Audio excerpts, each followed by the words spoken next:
नमस्कार, राधे राधे, जय श्री कृष्णा। अंजू के नुस्खों में आपका बहुत बहुत स्वागत है।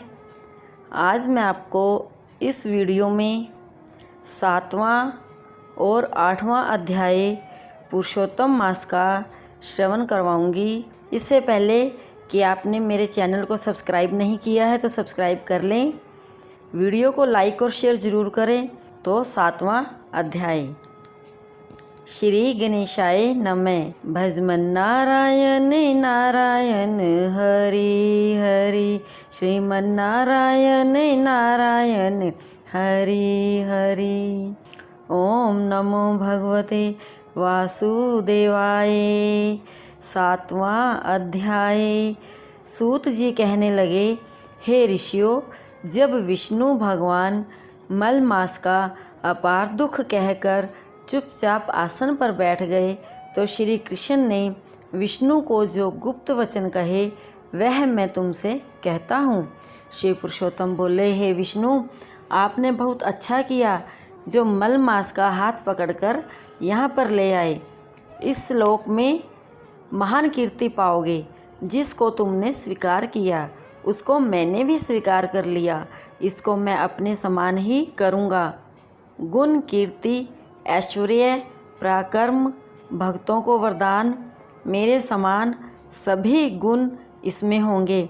जैसे मैं लोक में प्रसिद्ध हूँ वैसे ही यह भी पुरुषोत्तम नाम से विख्यात होगा। जो गुण मुझ में है वही मैंने इसको दिए हैं। हे जनार्दन, तुम्हारी प्रसन्नता के लिए मैंने अपने सभी गुण इसको दे दिए। यह पुरुषोत्तम के नाम से जगत में विख्यात होगा और मेरे समान होकर सब मासों का स्वामी होगा। अब यह जगत का पूज्य, जगत के नमस्कार करने योग्य होकर पूजनीय होगा और पूजने वालों का दुख, दरिद्रता का नाश करेगा। सब मास इच्छा वाले हैं, मैंने इसको इच्छा रहित किया। मनुष्यों को मोक्ष देने वाला अपने बराबर मैंने इसको किया। जो कोई इच्छा रहित या इच्छा वाला इसको पूजेगा वह अपने किए कर्मों को भस्म करके निसंशय मुझको ही प्राप्त होगा। हे गुरुध्वज, महाभाग्यशाली यति, ब्रह्मचारी, महात्मा, निराहारी भी मेरे परम स्थान को प्राप्त नहीं होते हैं, परंतु पुरुषोत्तम के भगत मास भर में जन्म मृत्यु से रहित हो बिना परिश्रम के ही हरि के पद को पा सकते हैं। सब साधनों में श्रेष्ठ, सब काम तथा अर्थ को देने वाला यह पुरुषोत्तम मास सब अध्याय योग्य है। जैसे हल से बोए हुए बीज करोड़ों गुना बढ़ते हैं, वैसे ही पुरुषोत्तम मास में किया हुआ पुण्य कोटि गुना बढ़ता है। कोई चातुर्मास के व्रतों द्वारा स्वर्ग में जाकर वहाँ के भोगों को भोग कर फिर इस पृथ्वी में आते हैं, किंतु जो पुरुषोत्तम का आदर से विधि पूर्वक सेवन करता है वह अपने कुल का उद्धार करके मुझको ही प्राप्त होगा। जो महाअज्ञानी मनुष्य इस मास में जब दान आदि नहीं करते और अच्छे कर्म नहीं करते, वे देव, तीर्थ तथा ब्राह्मण से वैर करते हैं, वे दुष्ट भाग्य पर जीने वाले हैं। उनको खरगोश के सींग के समान स्वप्न में भी सुख नहीं होगा। जब मूढ़ मनुष्य मेरे प्रिय मल मास का तिरस्कार करेंगे और जो धर्म का आचरण नहीं करेंगे वे सदैव नरक के गामी होंगे। जो पुरुषोत्तम के निमित्त 3-3 वर्ष में धर्म का आचरण नहीं करते वह कुंभी, पाक आदि नरकों में पड़ते हैं। जो अज्ञानी पुरुष, स्त्री, पुत्र, पौत्र आदि के बंधन में फंसा रहता है वह अज्ञानी दुख रूपी दावानल में पड़ा रहता है। जिसका अज्ञान से मेरा प्रिय अत्यंत पुण्यदान पुरुषोत्तम मास बीत गया, उनको कैसे सुख प्राप्त हो सकता है। श्रेष्ठ भाग्य वाली जो स्त्रियां पुत्र सुख सौभाग्य के लिए पुरुषोत्तम मास में स्नान, दान तथा पूजन करेंगी, उनको मैं सौभाग्य, संपत्ति, सुख, पुत्र दूंगा।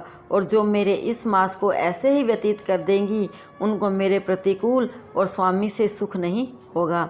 भाई, पुत्र तथा धन का सुख तो उनको स्वप्न में भी प्राप्त नहीं होगा। अतः सब मनुष्यों को मेरे इस मास में स्नान, पूजा, जप आदि करना चाहिए। विशेष करके अपने शक्ति के अनुसार दान करना चाहिए। जिसने भक्ति और श्रद्धा से पुरुषोत्तम मास में मेरी पूजा की वह धन तथा पुत्र का सुख भोग कर अंत में मेरे गोलोक में वास करेगा। मेरी आज्ञा से सभी मनुष्य मल मास को पूजेंगे। मैंने सब मासों में उत्तम इसको किया है। इसलिए हे रमापते, तुम चिंता छोड़कर पुरुषोत्तम मास को लेकर बैकुंठ को जाओ। इति श्री 7वां अध्याय संपूर्ण। श्रीमन्नारायण नारायण नारायण, श्रीमन्नारायण नारायण नारायण। 8वां अध्याय। सूत जी कहने लगे कि हे तपोधनो, भगवान विष्णु और श्री कृष्ण के वचन सुनकर नारद जी अत्यंत प्रसन्न हुए, परंतु फिर भी प्रश्न करने लगे। नारद जी कहने लगे, हे प्रभु लक्ष्मीपति, जब बैकुंठ को चले गए फिर क्या हुआ, वह सब कृपा करके मुझसे कहिए। हरि का वृत्तांत सबके लिए हितकारक है। ऐसे प्रश्न से प्रसन्न होकर श्री नारायण जगत को आनंद देने वाले वचन श्री नारायण कहने लगे, हे नारद, जब लक्ष्मीपति बैकुंठ चले गए तो अधिक मास को अपने धाम में अपने पास बुलाया। वहाँ बैकुंठ में बसकर अधिक मास अत्यंत आनंद करने लगा और भगवान के साथ क्रीड़ा करने लगा। श्री कृष्ण ने मन से प्रसन्न होकर मल मास को 12 मासों में श्रेष्ठ कर दिया और सबका प्रिय बना दिया। इस प्रकार भगत वत्सल भगवान युधिष्ठिर और द्रौपदी को कृपा से देखते हुए अर्जुन से बोले, हे राज सिंह, दुख में डूबे होने के कारण तुमने तपोवन में आए पुरुषोत्तम का आदर नहीं किया और वृंदावन चंद्र का प्रिय मास आपके वन में रहने से अनजाने से चला गया। भय से दुखित मन वाले भीष्म द्रोण भी नहीं जान पाए और भय के दोष से तुमने नहीं जाना। वेद व्यास जी से प्राप्त विद्या आराधना में लगे रहे। भयंकर युद्धशाली अर्जुन इंद्रप्रस्थ गए और उसके दुख से दुखित आप लोगों में नहीं जाना। अतः अब क्या करना चाहिए? मनुष्य को प्रारब्ध भोग अवश्य भोगना पड़ता है। मनुष्य प्रारब्ध से ही सुख दुख भय और आनंद को प्राप्त होता है। अतः सदा भाग्य पर ही भरोसा रखो। हे महाराज, अब आपके दुख का दूसरा कारण कहता हूँ। इतिहास पूर्वक इस कथा को अच्छी तरह श्रवण करो। कृष्ण कहने लगे, यह द्रौपदी पूर्व जन्म में महाभाग्यशाली ब्राह्मण की पुत्री थी। कुछ काल व्यतीत होने पर 12 वर्ष की हो गई। अपने पिता की यह एक ही पुत्री थी और बड़ी चतुर, गुणवती और सुंदरी होने का कारण यह पिता को अत्यंत प्रिय थी। यह पड़ोसन सखियों का सुख देखकर पुत्र पौत्र की इच्छा करने लगी और विचारने लगी कि ऐसे मेरे भी अच्छे गुण और भाग्य वाले भर्ता और सुख देने वाले श्रेष्ठ पुत्र किस तरह उत्पन्न हो। परंतु प्रारब्ध ने तो पहले ही नाश कर दिया। क्या करूं? क्या किसी मुनि के पास जाऊं या किसी तीर्थ में जाकर वहां पर रहूं? मेरा भाग्य कैसे सो गया है कि कोई भर्ता मेरी इच्छा नहीं करता है। बड़े आश्चर्य की बात है कि मेरे भाग्य से मेरा पंडित पिता भी मूढ़ हो गया है। विवाह काल प्राप्त होने पर भी मुझे अच्छे वर को नहीं सौंपता। पति के दुख की पीड़ा तथा कुमारी में स्वामी का सुख जैसा मेरी सखियां जानती है, मैं नहीं जानती। ऐसे आकुल तथा व्याकुल वाले मनोरथ की चिंता से मेरी भाग्यवती माता पहले ही मर गई। शोक और मोह की तरंगों से पीड़ित कन्या का पिता मेधावी ऋषिराज भी पृथ्वी में विचरने लगा, पर कन्यादान के निमित्त जोड़ी का वर ढूंढने पर नहीं मिलने से अपने मनोरथ में निराश हो गया। पुत्री के और उसके अपने दुर्भाग्य से उसको दारुण तीव्र जवर हो गया। तब वह ऋषिराज सब शरीर में अतिशूल होने के कारण व्याकुल हो गया और श्वास प्रश्वास से युक्त होकर लौटता गिरता घर आकर पृथ्वी पर गिर पड़ा, जैसे मदिरा पान करने से मूर्छा को प्राप्त हो जाता है, और अपनी पुत्री का स्मरण किया। जब तक पुत्री भय से व्याकुल होकर अपने पिता के पास आई, तब तक वह मरने के सदृश हो गया। दैव योग से अकस्मात कांपता हुआ और कन्यादान के प्रसंग से उठे हुए महोत्सव से रहित वो पूर्व काल के लिए गृहस्थी धर्मों से रहित होकर संसार की वासना को छोड़कर हरि में मन को लगाता वह मेधावी ऋषिराज श्री हरि पुरुषोत्तम का स्मरण करने लगा। हे कृष्ण, हे गोविंद, हे हरे, हे मुरारे, हे राधेश, हे दामोदर, हे दीनानाथ, हे ऋषिकेश्वर, आपको नमस्कार करता हूँ।